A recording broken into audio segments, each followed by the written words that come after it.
How does the Mikko Rantanen trade affect the New York Rangers? Ryan Lindgren speaks about his uncertain future with the team, and we are breaking down the Rangers' recent trade with Tampa Bay.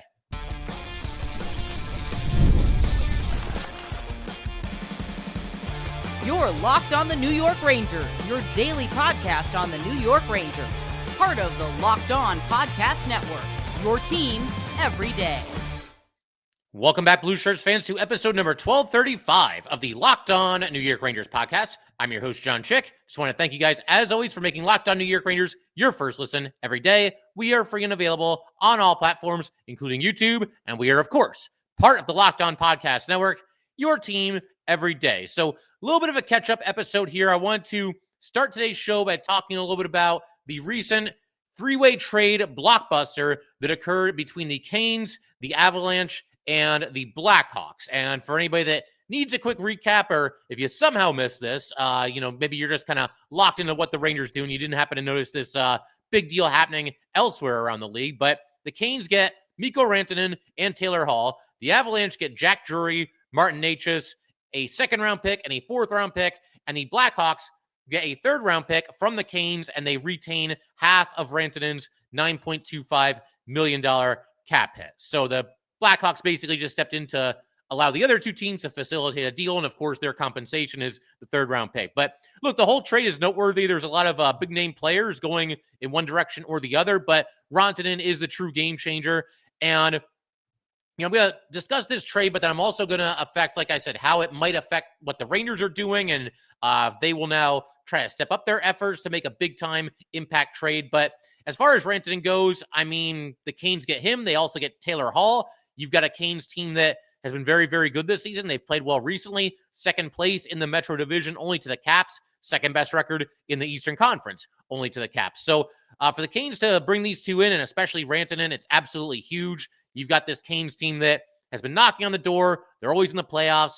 They're competing for the division title. They're winning the division title, battling the Rangers in the playoffs, tooth and nail, whatever it might be. The Canes have been in the mix for quite some time, but they haven't been able to push themselves over the finish line and win a Stanley Cup, at least not recently. Peter Laviolette won one there about a million years ago, but as far as recent Canes history is concerned, they have not won a cup or even made it to the finals. So they're serious. They mean business. This move would certainly indicate that. And, as far as what happens next with Rantanen and the Canes, obviously he's going to be there this season, but the word is that he's really looking to break the bank in the offseason. And I mean, what free agent doesn't want to do that? But the Canes have notoriously had a difficult time convincing players to stick around. And that might be the case here. And it also kind of begs the question if the Rangers might be in on Rantanen after this season ends. It's at least possible. His contract does expire at the end of the season. And of course, to date, no extension signed between Rantanen and the Canes. As far as the Rangers making a run, I mean, that's going to cost a pretty penny, and I'm not sure if they'll have the funds to do it. It's workable if you do a couple of dramatic moves. If you were to, say, trade Chris Kreider before the start of next season, that's $6.5 million of cap space.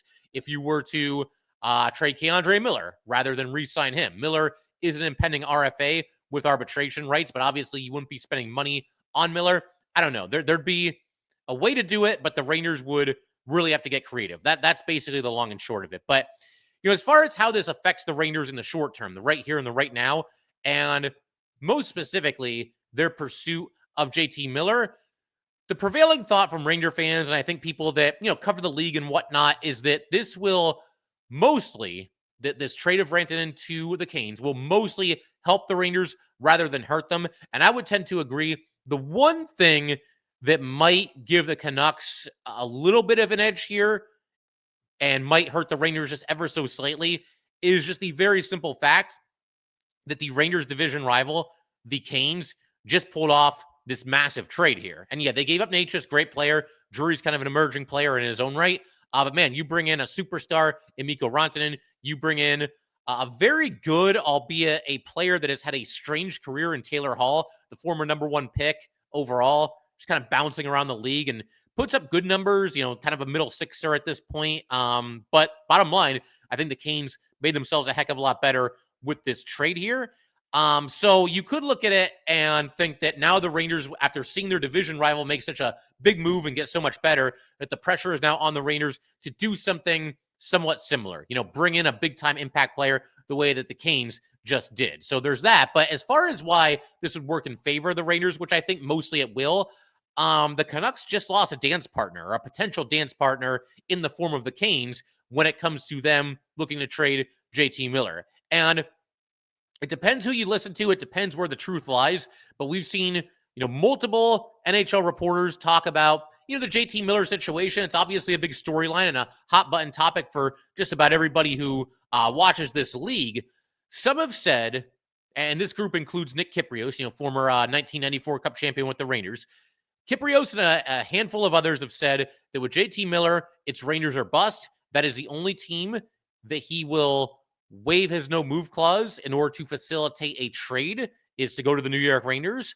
Others seem to believe that Miller would be open to a trade if it was to an Eastern Conference United States team on the East Coast. That's his preference. He wants to go to the U.S. and be on the East Coast. And look, you don't know where the truth lies. You don't know for sure, what the facts are. And only JT Miller knows for sure. And it might be Miller and his camp that are keeping this thing somewhat close to the vest. And obviously, I don't think the Canucks want too much of this information to get out to the public either. But here's my educated guess. And please keep in mind, that's all this is. I'm just doing my best to look at all the different reports from, again, all these different, very reputable NHL reporters, and trying to put the pieces together and, figure out what's going on here. So again, my educated guess here, and that's at best what this is, an educated guess, maybe even semi-educated if you want to go with that. But putting all the pieces together, connecting all the dots, it does feel like Miller is certainly open to being traded, and he might even prefer to be traded at this point. Obviously, there's a lot of chaos and a lot of drama with Vancouver. More on that in just a second. But, the long and short of it is that it has gone sour between Miller and the Vancouver Canucks. And given that, again, you've got certain reporters, certain credible reporters that are saying that it's Rangers or bust.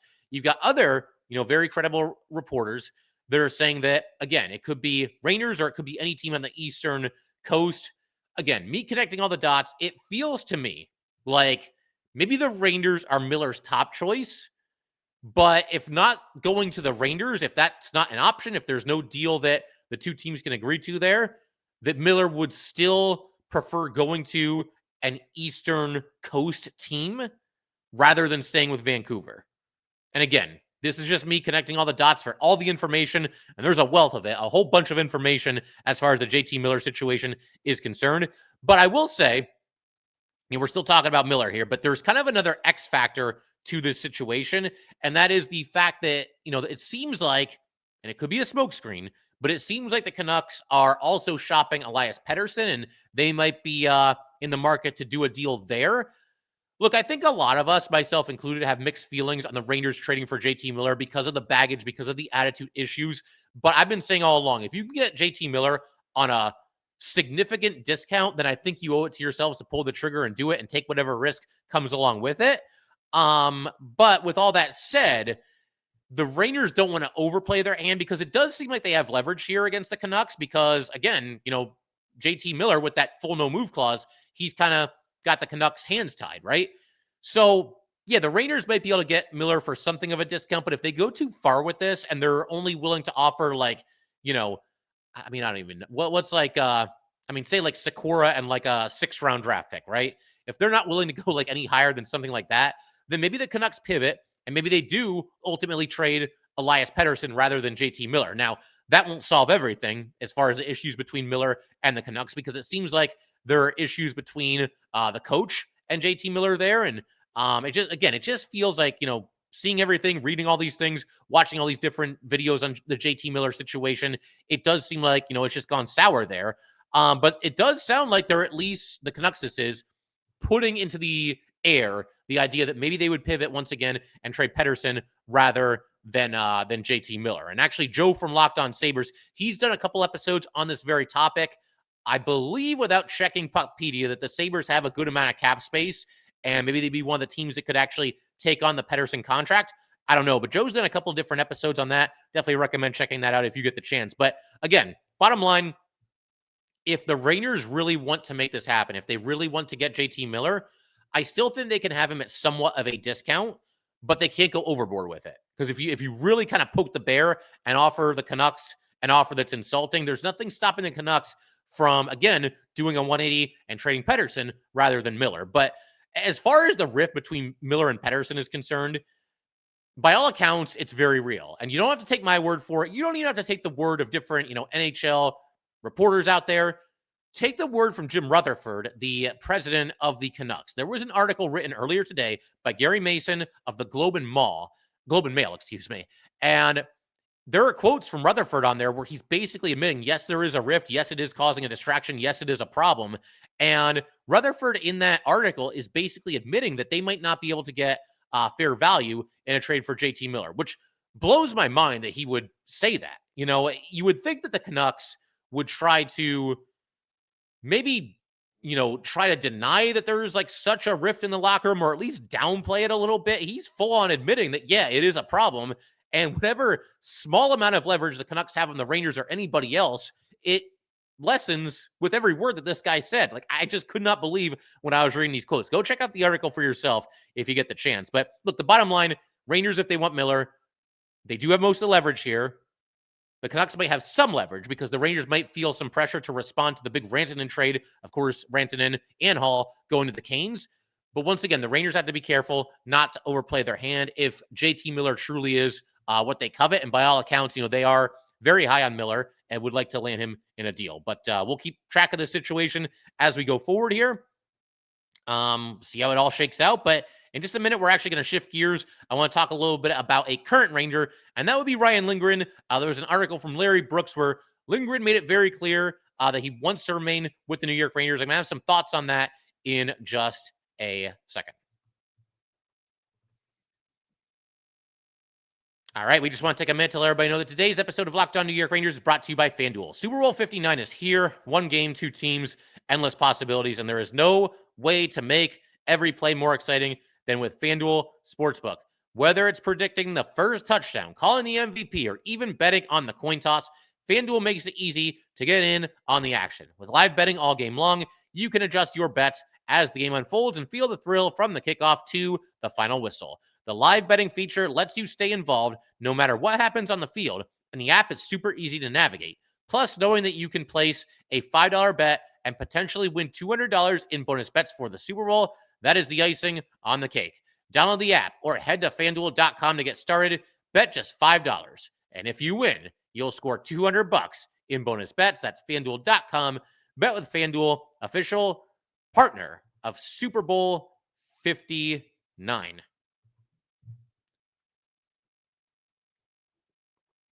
All right. Just want to thank you guys, as always, for making Locked On New York Rangers your first listen every day. We are free and available on all platforms, including YouTube. And for the everydayers, Rangers going to be back in action at home against the Carolina Hurricanes tonight. So we're going to get an up-close and personal look at Mikko Rantanen. It's funny, the trade happens, the Rangers play the Avalanche, so they don't have to play Rantanen. But then the next game is against the Canes, so they do have to play Rantanen. At least there wasn't a situation where, the Rangers played the Avs with Rantanen still there, and then the trade happened, and now they're playing him on another team. I mean, he is a very good player, and clearly he can make a big impact in any given game. But to shift our attention, like I was saying, to Ryan Lindgren here, there was an article that came out from Larry Brooks. Ryan Lindgren makes it very, very clear, no uncertain terms. He's a Ranger. He wants to remain a Ranger. It didn't really specify, or I guess Ryan Lindgren didn't really specify if he's talking about beyond this season. I would imagine he is. But I think the focal point of this article was, the idea of Lindgren possibly being traded before the deadline, which I'm not so sure is going to happen. But I'll elaborate on that in just a second. So Brooks, it wouldn't be a Brooks article if he didn't compare it from something that was, or if he didn't have some kind of reference from something that happened at least 30 years ago. And he did that. He compared the Lindgren situation to Adam Graves many, many years ago. Obviously, we know Graves, huge part of the 1994 Cup winning team. And there's differences. Ryan Lindgren's not going to go down in history the way that Adam Graves did with the Rangers. I think we can all understand that. But they are both heart and soul players, well-liked by the teammates, guys that go out there and give you everything that they have and often take a beating in doing so. But, Larry Brooks compared this to Graves. He eventually was traded by the Rangers to San Jose in exchange for Michael Samuelsson. But this article also mentioned the possibility of Lindgren being involved in the hypothetical trade to Vancouver for JT Miller. We just cannot escape JT Miller right now. If you're a Ranger fan, you're definitely keeping tabs on everything going on there. But if I'm honest, like I don't think Lindgren's going to get traded. But if the Rangers have a chance to get JT Miller and it's for a total discount, and one of the only significant pieces going in the other direction is Ryan Lindgren, I got to do that deal. And I don't like saying that, but because I've been a Lindgren fan, even though he's struggled at times this season, he's been better recently. But yeah, I mean, Ryan Lindgren cannot be the reason that you don't do a trade for JT Miller. I mean, that's pretty much the long and short of it. The other thing that I thought was interesting here in this article, and I got to be honest, I kind of disagree with it, is that it says that when Ryan Lindgren signed the 1-year deal in the offseason to stay with the Rangers, that was a, quote, foregone conclusion that Lindgren would be traded by the deadline. And Lindgren might be traded by the deadline. That's entirely possible. A foregone conclusion, I don't agree with that in the slightest because, imagine if the Rangers right now are at the place in the standings this season where they were at this time last season. Do you really think they're going to be looking to trade their top pair defenseman? Now, if you can do it and land a superstar player in return, then maybe you got to do what you got to do. But I don't think the Rangers would actively be looking to trade Ryan Lindgren. And I don't think they're looking to do that now. Now, things can change. The deadline is still a little bit more than a month away. And if the Rangers go into another tailspin and start losing games and fall out of the playoff picture, then yeah, Lindgren absolutely will be on the move before the deadline. But if they're still in it, if they continue to play well, climb the standings as they've mostly been doing recently, then I think there's a decent chance that Lindgren will still be on this team once the trade deadline comes and goes. If they have to move him to get JT Miller, then they'll do that. But I don't think they're going to trade Lindgren just to trade him, just to get back, a draft pick in the third round. I mean, Lindgren could probably get you a second rounder, so it'd be something to think about for sure. But calling it a foregone conclusion, I don't agree with that. But as far as what Lindgren said in this article, some interesting quotes here talking about the idea that he could, possibly be traded before the deadline. This is what Lindgren had to say. I think it's tough. I don't want to go anywhere, obviously. I try my best not to look at that stuff and not to worry about it, but that's easier said than done. It's kind of a first for me, so obviously it's hard. I just try and block it out. I don't like hearing or seeing my name included in these rumors, but I know where I am with my contract, and I get it. I'm just trying to do my best, focus on hockey with what the team needs, and try and enjoy it. And yeah, I mean, it's you understand that these guys are human. I think that it's kind of interesting that he almost admitted that he doesn't try to pay attention to what's going on as far as trade rumors are concerned, but that it's difficult not to. And in defense of today's current pro athlete, I feel like it's harder to get away from that stuff now than it's ever been. You go back like 20 years. I mean, we got a little bit farther than that. Let's say like 30 years. I mean, the way to get your sports news is you watch SportsCenter or you read the newspaper. That's basically it. I mean, I guess you had America Online. If you wanted to wait 25 minutes for an article to load, you could do that. But yeah, this stuff, I mean, everything is so instantaneous now, and there's a million different ways to get your sports news, podcasts included, obviously. But yeah, I mean, it is tough to get away from that stuff in general, and I think certainly in today's day and age more than anything else. The article also pointed out that Lindgren had a really tough go of it at the start of the season, and that's true. He had that preseason injury. He's trying to stand up for Filipino, gets into a fight, has the head injury. He ends up having to wear, well, first of all, he misses a bunch of time. Then he has to wear the fishbowl helmet for, I believe the final count was 10 games, constantly changing defense partners early in the season. I don't think that helped either. But now he's been back with Adam Fox for apparently the past 29 games. I knew he had been back with Fox for a while. I didn't realize it was that long. But Lindgren has played better since those two were reunited. Here's an interesting stat from the Brooks article as well. Since November 27th, Fox and Lindgren have been on the ice for 1.85 goals per 60 minutes. 1.85 goals against. And that's fifth among NHL defense pairings that have 400 minutes or more. So that's pretty high. They're pretty high up on that list. And this is what Lindgren had to say about, his performance this season. I think guys play better, including myself, when the team is playing better. So the last month has been more enjoyable. No kidding. I like where my game is at. People didn't, I guess, to start the year. I saw all of that. Was I playing my best right away? Probably not, but I didn't think I was struggling the way people thought I was. It is what it is, but I'm playing better now, and the team is playing better. Yeah, I think with Lindgren, it wasn't so much that he was like flat out bad in every single game. It's more just that like his mistakes were just glaring mistakes. Like a lot of turnovers in the defensive zone. There was one play that really stood out. I think it was against the Devils. The Rangers were defending the left side of the screen. That'll kind of give you a visual. I don't know if it was like the first period. I don't even remember if it was home or away, but the Rangers were defending the left side of the screen, and there's a puck in the Rangers zone, and Lindgren goes to get it. And no joke, this was a 95-5 puck. This wasn't a 50-50. It was a 95-5. Lindgren goes to pick it up. His opponent steals it from him, goes in, and scores. And that was the most glaring mistake, but there were a couple like that that really tended to stand out quite a bit. And, by his own admission, he wasn't playing his best. I think that's what hurt him in the eyes of certainly myself, probably a lot of you guys as well, some of the fans, even some of the reporters. The mistakes that he did make tended to really, really stand out in a bad way. And I think that certainly hurt him. But the good news, like he said, I think all of us have noticed, he has played better recently, which you can say the same for just about every single player on this team. I did want to talk about one other stat that comes out of this Larry Brooks article, though.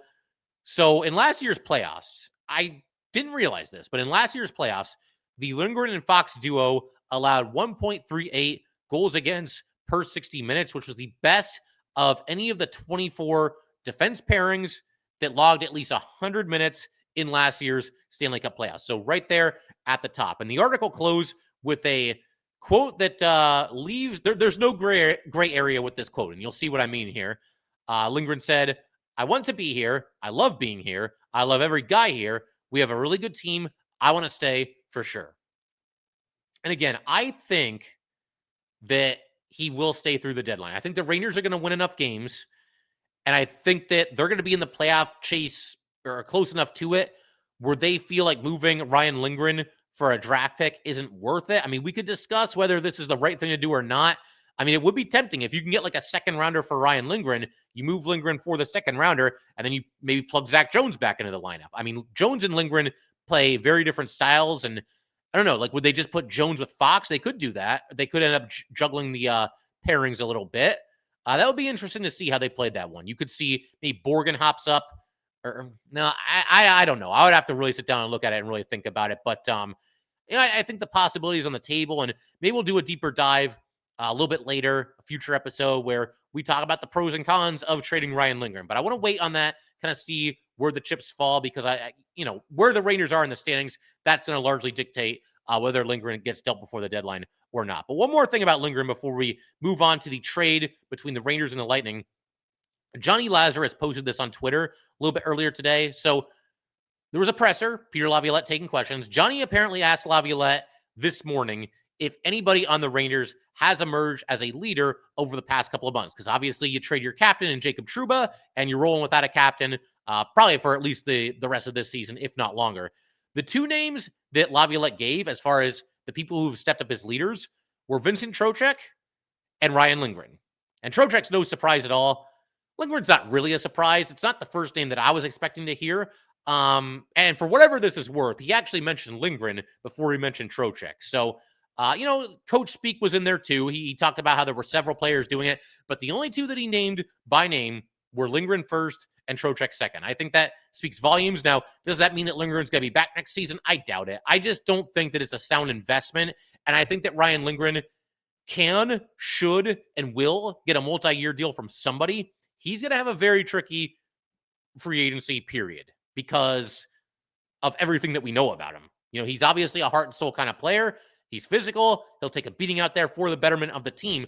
But all that style of play is starting to catch up with him a little bit. So I don't know. Does he get like a short-term deal at a high average annual value? Maybe there's another team out there like the Rangers that will give him 2 years or maybe 3 years, but doesn't want to go beyond that. That might be a fairly likely outcome. We'll see how it goes here. But I don't think this really changes anything. It was interesting to hear all these very candid quotes from Ryan Lindgren, and it does remind you there is a human side to this. Obviously, he's spent his whole career with the Rangers after being drafted by the Bruins, and he wants to be here. But, the Rangers have to do what's right for them, whether that's moving him before the deadline, just letting him walk in free agency after the season.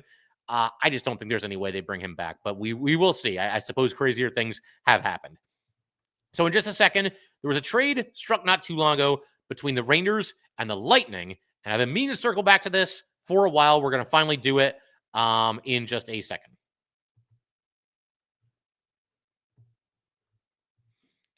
All right, we just want to take a minute to let everybody know that today's episode of Locked On New York Rangers is brought to you by Gametime. Attending the NFL playoffs is an unforgettable experience that brings fans together. I've actually been to a handful of NFL playoff games. I was at the Tuck Rule game. You heard that correctly. I was at the game where the Jets beat the Colts 40-0, 41-0, something like that. And I also saw the Giants get a home win in the first round against the Atlanta Falcons. And I remember the excitement, the energy of all those playoff games. And whenever I get back to an NFL playoff game, I'm sure it's going to be a lot of fun. We'll make some new memories then. But bottom line, Gametime has a new feature called Gametime Picks that makes getting tickets for events even faster and even easier. It filters out the fluff to show you only incredible deals on great seats so that you do not have to waste time searching through thousands and thousands of tickets. Take the guesswork out of buying tickets with Gametime. Download the Gametime app, create an account, and use code LOCKEDONNHL for $20 off your first purchase. Terms apply. Again, create an account and redeem code LOCKEDONNHL for $20 off. Download Gametime today. Last minute tickets, lowest price, guaranteed. All right, let's go ahead and close out today's episode by talking a little bit about this trade that the Rangers and the Lightning recently struck. If anybody missed it or once again just needs a refresher, the Rangers deal Ryder, Korczak to Tampa Bay in exchange for Lucas Edmonds. It's a smaller trade in theory, but it is a deal that involves two former third-round picks who are still both in their early to mid-20s. Korczak is 22. Edmonds is 24. We'll start with a quick look at Korczak, since this is obviously the Rangers' homegrown player that is now going to be playing elsewhere. But bottom line, 22-year-old center. Like I said, former third-rounder by the Rangers in 2021, went at number 75 overall, 5'10", 176 pounds. So Korczak lit up the WHL when he was playing there. He was a member of the Moose Jaw Warriors. He was an alternate captain there. Was a point-per-game player in 3 of the 4 seasons that he spent with Moose Jaw. And even the season that he wasn't a point-per-game player, he missed by literally 1 point. So he was a big-time offensive contributor, big-time playoff performer as well. 24 points in 20 games in the WHL for Korczak. However, for whatever reason, other than just the very simple fact that it is the next step up in your hockey career and the competition is that much better, the scoring success has not translated to the AHL, at least not yet. In parts of 3 seasons with the Wolfpack, Korczak has played in 117 games. This includes playoffs, by the way. 117 games, 13 goals, 13 assists for a total of just 26 points. And so far this year, he was at 3 goals and 8 assists in 35 games, also a +4. So bottom line, he just couldn't translate his scoring prowess from the Moose Jaw Warriors all the way to the AHL's Hartford Wolfpack. That's basically the long and short of it. And the Rangers apparently willing to trade him away because that's exactly what they did. And they get Lucas Edmonds, 24-year-old right winger / left winger. He was taken by the Lightning in 2022.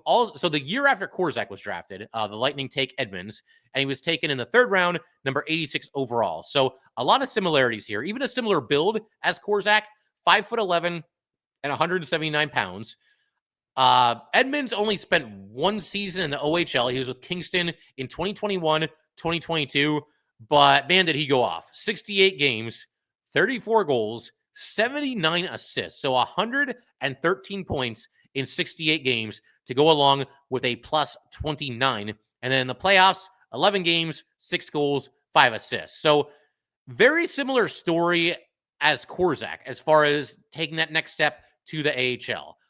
Edmonds, at least before this trade, spent part of 3 seasons with Syracuse, and these stats include the playoffs as well. 120 games there, 25 goals, 23 assists. So producing at a little bit better of a clip than Korczak, but numbers that don't exactly jump off the page if we're being completely honest here. He's also had some injuries that obviously cost him some time. And it's also worth pointing out that Edmonds, at least a couple of times, was a healthy scratch in the AHL. At one point, he was in the top 6, and then the next thing you know, he's a healthy scratch and playing on the 4th line. So he hasn't really trended in the right direction recently. One thing, though, that as far as the scouts are concerned, something that they seem to agree on, at least what I could find, he has a very deceptively accurate shot. He can shoot the puck a little bit. And a couple other scouting reports that I'll read for you guys here. This one comes to us from Dauber Prospects. Potential top 6 two-way winger, not strong in peripheral categories, but has great hands and good hockey sense. And then we have this one from elite prospects going into the draft that year. Lucas Edmonds is all hands. He delays, beats a player, spins back, tries again and again and again, and then maybe one more time. He clearly reads the hands and feet of incoming defenders and uses his eyes, puck positioning, and body to manipulate them. So from what I'm gathering here, good hands, good hockey instincts, and at least one or two scouting reports said that he has a deceptively accurate shot. Not necessarily in those exact words, but as far as I could tell, that's what I could gather for it. So an interesting player. This sort of feels like a change of scenery kind of a trade here.